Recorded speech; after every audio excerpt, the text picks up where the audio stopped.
Hello there my fellow holotable heroes, and welcome to another fleet guide video. You will be able to find this and all my other counters on my SWGOH Life website. If you haven't seen it yet, go and check it out, there will be a link in the description below. Now this one I'll be going up against Profundity again. Already covered Malevolence versus Profundity as well as Executor versus Profundity guides, so if you're interested in those, again there will be a link in the description below, so you can go ahead and check them out. Now it's time for the Empire to strike back versus Rebels, so we'll be using Tarkin's capital ship, the Executrix, to counter Profundity. Now before we actually continue the discussion, let's talk about the win rate of Executrix versus Profundity. From my own personal testing, I have a feeling it's roughly about 40%. I've tried different starting lineups, which I'll show you 3 different variations of Executrix lineups I tried. They were kind of giving me roughly 40% win rate, whereas for Malevolence for me worked much better, around 80% win rate. However, when I checked the SWGOH meta report from the last season of Grand Arena, Executrix versus Profundity, it seemed like it had about 50% win rate, whereas the Malevolence, close to 90, sometimes even depending on the lineup. So definitely Malevolence seems like a more reliable counter than Executrix, but you're taking away TIE Bomber from your Empire fleet, essentially rendering them useless. So depending on the situation, you may need to risk it because you need to keep your Empire fleet intact, as well as Malevolence for something else. So at least this gives you different tools to decide based on what your opponent put down, how you want to spread your fleets around. Okay, so with that out of the way, it's time finally to dig into the key mechanics of this counter, then talk about some RNG factors and even a bug factor that you will have to look out for when you're using Executrix versus Profundity. And then obviously I'll show you 3 different battles, because there are 3 variations of Executrix that you can use and try out and see which one works best for you. So in terms of Profundity, there's a lot going on. I'm not going to cover everything. I'll just kind of cover some things that are specifically calling out Executrix. And the main thing really is, oh man, that's a lot of text. Where is it? Come on, keep scrolling. There you go. So if TIE Advanced is deployed at the start of the battle, so that means that the reinforcement for the enemy capital ship will be increased by 1. So this will offset the cooldown reduction for reinforcement by TIE Interceptor, because normally if you do have TIE Interceptor in your reinforcement, you can then straight away reinforce it on the first turn of capital ship. This offsets it, so you cannot immediately bring in a reinforcement when your Executrix gets their obviously turn, which obviously would make this counter a lot easier. So CG put that in there for a reason. And finally, all enemies are immune to turn meter manipulation, because as you know, Executrix has got a lot of turn meter going on as well, Empire fleet themselves as well, so it'll stop any sort of turn meter gain or turn meter removal for anybody. So this is pretty much the Profundity skid that's kind of targeted specific towards Executrix, especially with that clause with TIE Advanced in there. And then another annoying thing, obviously with Rebels, as always, is Hans Falcon. Assists you can kind of keep under control because of TIE Bomber. However, this bit here, so whenever a Rebel ally is inflicted with 3 or more debuffs, then they will dispel debuffs on them. That excludes Falcon, it's just for other allies. Now, why we need debuffs on the enemies? You probably know this already, but in case if you don't, the leadership for Executrix, all allies gain 20% offense for each debuffed enemy, double for Empire allies, which means that your Empire allies, which mostly your fleet would consist of, is pure Empire, they will be getting 40% offense for each debuffed enemy. So if enemy constantly cleansing debuffs, your offense will drop significantly. So that's why from my testing, like if Biggs reinforces first versus Phantom, it's a little bit more consistent, because they don't get the debuff dispelling if they would bring back-to-back reinforcements. Obviously, if you do have TIE Advanced in there, target locks cannot be dispelled, so definitely maybe starting TIE Advanced was my favorite option for now, until that bug that I will talk about later on is fixed. Burning can't be cleansed off as well as concussion mines, so certain debuffs that will be there to stay to keep boosting your offense. Another thing, when we talk about debuffs, you will, same like with Malevolence, you will have to somewhat manage the debuffs on the enemy, because the AoE here can land an ability block as well as expose. So that's 2 debuffs, and if the enemy is already debuffed, if they're hit by AoE, they will get 3 debuffs, and then they can cleanse themselves. So it's something you'll have to manage. Again, I will talk about that once we get to the RNG factors as well as the battles themselves. Now, in terms of the starting lineup, you will always want to have TIE Bomber to begin with, and this is really for his AoE burning, because once we do apply burning, can't be resisted, can't be cleansed by the rebels won't be able to attack out of turn. So Imperial TIE Bomber is going to be crucial here if in your starting lineup. Then the second ship you will want in your starting lineup is Emperor Shuttle, because of its unique here. So whenever an Empire or Sith ally are critically hit, they will be getting protection up 20%, doubled to 40% for Empire and Sith while taunting. So essentially everybody will be getting 40% protection up when critical hit, and rebels critically hit a lot. However, you will see there, if Falcon gets too many assists there in beginning, he can keep dispelling this protection up, and they can still burn down quite easily one of your weaker ships in the opening wave. Now, the first starting spot is kind of flexible. You can really give these 3 ships a go and see which one works for you.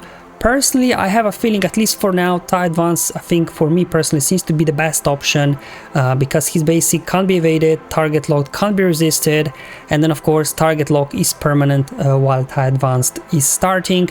It's also more durable than TIE Fighter, so it can take a few more hits. However, TIE Fighter does have higher evasioncy, so definitely, you know, you can sometimes dodge a lot of attacks. So speaking of TIE Fighter, here it is. As you can see, you can also give it a go. This is a starting lineup. However, no protection, lower health than TIE Advanced. However, that dodge chance sometimes can be a lifesaver, so you can dodge a lot of attacks. And finally, the last option there for the starting lineup as well is Sith Bomber. Now, Sith Bomber, there is a huge bug, it seems, something with concussion mines. I also noticed with burning sometimes some funny stuff happens. CG actually acknowledged this bug. Again, I will talk about it later once we get to the RNG factors.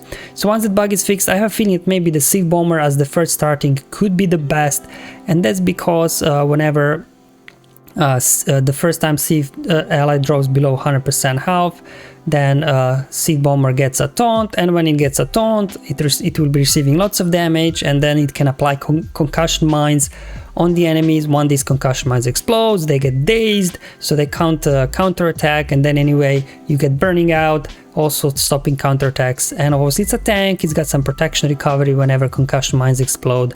So definitely this could be a very, very good option if CG ever fixes the bug I will talk about later. All right, and here we are, the RNG factor. So the first one, as always with this Profundity, will everyone survive until your first reinforcement? Sometimes it's not enough that you just survive the opening opening wave of attacks. You actually have to survive with your guys intact, all surviving until you get out your first reinforcement. But when it can happen, there we go. TIE Fighter didn't dodge enough, dies off in initial attacks. It can happen, same thing to TIE Advanced as well. So definitely, you know, there is a lot of RNG here with all these assists, because Falcon is dispelling protection upon its basic. And there you go, here my TIE Shuttle actually survived the opening wave. However, it didn't survive until I brought in my first reinforcement. And if that happens, if you either lose Shuttle, TIE Fighter or TIE Advanced, either of those three, looks like Profundity is always hard-coded to go straight for them, it just ignores the other tanks. Then you most likely will not have enough firepower to take down Y-Wing when you reinforce your TIE Interceptor, unless maybe your TIE Interceptor is relicked. Maybe that will still be enough, even if you lose somebody, that you can quickly finish off Y-Wing before things get out of hand. So next bit of RNG is, will Y-Wing resist Executrix AoE debuffs, or those debuffs don't land, because I think they're like 70 or 80% chance to land. Why is this important? Y-Wing there, as you can see, is target locked, and now I'm going to go ahead and do my AoE here. So in this case, if both exposed and ability block would land, then Y-Wing would cleanse itself off, target lock will be reapplied, but the most importantly, it would lose the ability block, which means it can go ahead and use shield disruption straight away on your TIE Bomber, and that's what you want. So they exhaust the shield disruption ability, so then you can reinforce with your TIE Interceptor and dispel the shield disruption. However, in this case, this didn't happen because I just landed their ability block, didn't land expose. So now, yes, I'm bringing my TIE Interceptor. I do cleanse everything off. However, Y-Wing didn't exhaust its shield disruption ability, so it will now able to apply shield disruption on my TIE Bomber, and that obviously can cause complications to begin with. So maybe instead of starting off with an AoE for Executrix, it's better, safer to start off with its basic, just allowing Y-Wing to immediately exhaust shield disruption. Obviously the downside is you don't have a chance to potentially maybe land an ability block over there on Outrider. So it's one of a situation you're gonna have to give it a go and see which way works best for you. I just wanted to highlight the difference of this starting sequence here with Y-Wing obviously maintaining the ability block to begin with or not. Obviously the next bit of RNG as always with these Profundity counters is who comes the first reinforcement, Biggs or Phantom. As usual, Biggs is the weaker first reinforcement because at this point everybody's burning, so Biggs can't really call anybody to assist. However, if they bring in Phantom, this means they can bring back-to-back reinforcements, and if that happens, they'll cleanse off all the buffs from your team as well as all the debuffs from themselves. That's why I do prefer actually TIE Advanced in the starting lineup, because at least if they do have Phantom and then another reinforcement, those target logs get reapplied, so you're still getting the offense boost for your guys. Whereas if you start with TIE Fighter, there, you know, they will just cleanse off all the debuffs at this point and your offense will drop significantly. Again, having in maybe Sith Bomber, those concussion mines can't be cleansed off as well, so that could be as well a great option versus these ones with Phantom. So these are kind of the two differences here as always with these reinforcements. Now let's talk about bug factors next. I noticed something while I was testing. They're just like my guys randomly getting damaged and sometimes just dying off even though when they're not attacked at. I had a look and apparently CG has been aware of this bug. There's some sort of fun interaction I noticed. Like if Outrider is burning or when concussion mines explode on Outrider when he gets a turn, it just kind of reflects the true damage or something back onto your guys, so something very funny happens. So if they do ever manage to fix this bug, who knows, it took them like 2 years to fix the unending loyalty bug, let's be real. I think that actually Executrix counter, especially with Sith Bomber starting, could become a lot more consistent. So just watch closely here what will happen. Land burning, I slow this down, now Outrider takes a turn, and boom, there you go, TIE Advanced took random damage there. So obviously, when TIE Advanced takes a turn, yes, burning would do damage to it, but this time TIE Advanced didn't get a turn yet, but still some sort of damage is being applied because Outrider there is burning. And this is annoying because obviously sometimes you can then lose a ship in this way, it's clinging on for its life just because of this bug. Now even more apparent is when you do use a Sith Bomber here. As you see there, Outrider has 11 thermal detonators stacked on it, and as soon as it gets a turn, just look out there. There we go, just suddenly happened. Yes, Outrider lost some protection because of concussion mines, but so did my shuttle there. Shuttle, right? It had protection up, gone, protection gone. So there's definitely some weird bug it's happening here. Unless I'm missing something, guys, please do let me know. But I did check, and apparently CG did confirm this is bugged. So hopefully they get around fixing it sometime soon, so this counter can become more reliable. Alright, with all this stuff out of the way, finally time for our first battle. So I'll show you 3 different battles. As I was saying, there are 3 different starting lineups, so I can just show you how they work. You can give it a go and see which one works best for you. So let's start off with the one where TIE Advanced is starting. Personally, I like this one the most until they fix the Sith Bomber bug, because TIE Advanced is more durable than TIE Fighter, so it's more likely, from my testing, it will survive. You also get a permanent target lock on these guys, which will help also. There we go, get the target lock going. Here we go, starting with the AoE as mentioned before. I landed their expose and ability block, and now Y-Wing there was able to cleanse itself off and waste its shield disruption on my TIE Bomber. That's fine, we'll bring in TIE Advanced next. As you can see, Biggs can't call anybody for assist because everybody's burning at this point. So here we go, bring in TIE Advanced. We're going to cleanse off all the debuffs from my guys and all the debuffs there from them. So start off here with the AoE. As I said, it depends. You can do a basic for more damage, you can do the AoE so you can do more damage on consecutive turns, or if you want to put Foresight or somebody as well, you could use Special from TIE Advanced through.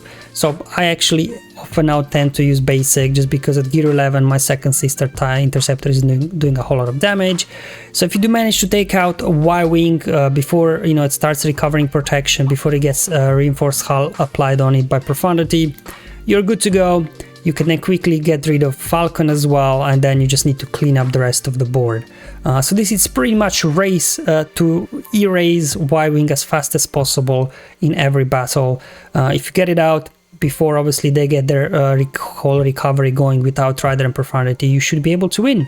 Battle number 2, so that's the one with TIE Fighter starting, very similar as the TIE Advanced one obviously. It can dodge quite a lot, but if it doesn't, it's a lot less survivable than TIE Advanced. Also the basic on the target lock on TIE Fighter's basic can be resisted, so it will not land 100% of the time. So here I was trying out just to start off with the basic, just to ensure that Y-Wing is not ability block, that it can waste shield disruption. So I just want to show you this approach as well, that it also works, and I think it's a little bit safer option. There we go, they got shield disruption on my bomber there barely hanging in. There we go, perfect. Now let's go ahead and bring in the TIE Interceptor again. We had to now take out Y-Wing before they start recovering more health and protection. Again, you can do an AoE here. There we go, get some assists. And boom, big hit from TIE Fighter. That's one of the maybe advantage of TIE Fighter, its special attack. It does quite a lot of damage actually. So if it does stay around, definitely, it can quickly burn down Y-Wing. And this is really pretty much it. You just have to take out Y-Wing before Profundity gets its next turn after bringing in reinforcement. If Y-Wing down is at this point, you most likely will win. There is no really danger of you dying. So really the biggest threat is, as always with these Profundity counters, will either of your 3 weaker ships, TIE Fighter, TIE Advanced, or Emperor Shuttle survive that initial opening wave, then you've got a very good chance of winning, especially if you do have a relic second sister. I have a feeling that TIE Advanced could do some big damage, especially on its basic that deals damage twice. Okay, so just unloading the ultimate here from Executrix, and this was now a good battle. Also, battle number 3, so this is the one that I have a feeling has potential to be the best if they ever decide to fix the bug. You will see how things go. Okay, so in this lineup they always go after Emperor Shuttle. They're really hard-coded, it seems, that they go after certain enemies, and TIE Shuttle is very durable as well, so as long as obviously their Falcon is not assisting too much with its basic to keep dispelling protection up, it will survive without any issues. There we go, here I started off with an AoE, and this time Y-Wing wasn't able there to use its shield disruption, but when you do have Sith and TIE Bomber, you do have 2 tanks in there, so it's a little bit safer. If you do get ability block in beginning, it's not that much of a threat if you only have 1 tank that they get shield disruption on you on the next turn. They're bringing in Bigs again, the weaker here. It seems the more AI more commonly brings Bigs out than Phantom for some reason. So there we go, just here I decided to do basic, so there you go, did some nice double damage there on its basic. Again, if that would be relict their second sister, you would be able to finish off Y-Wing faster. And this really is the goal, get Y-Wing down before Profundity gets its next turn, and there I was able just about to pull it off. That's it, and then obviously we know they're taunting, their Falcon is out in the open, you can now go ahead, do offense up, as well as defense penetration up, and then you can quickly burn down Falcon as well before he goes into hiding or before Biggs would get a taunt up. And at this point again, Y-Wing down, Falcon down, you're good to go here. Just need to kind of clean these guys up and wait until you get to your ultimate here and clean up the rest of the battles here. And that's it, guys. So these are the 3 different variants of Executrix. You can try them out if you want to, see which one works best for you. I said your mileage will vary, obviously, depending on relic levels on your pilots, relic levels on your opponents. As this before, Malevolence is definitely, probably twice as reliable, at least from my own testing, that Executrix. I want to make that clear. However, that really kind of combines 2 fleets into one, because you have to take TIE Bomber away And then basically, if you do need to use your Empire fleet for something else, sometimes it's just worth to have these options to do something a little bit more risky and save your Malevolence for something else, either to use on offense, on defense. Thank you for watching, guys. I hope this video was useful and helpful. Let me know in the comments below or on my Discord server. But until then, have fun, enjoy your life, and may the RNG be with you, my friends.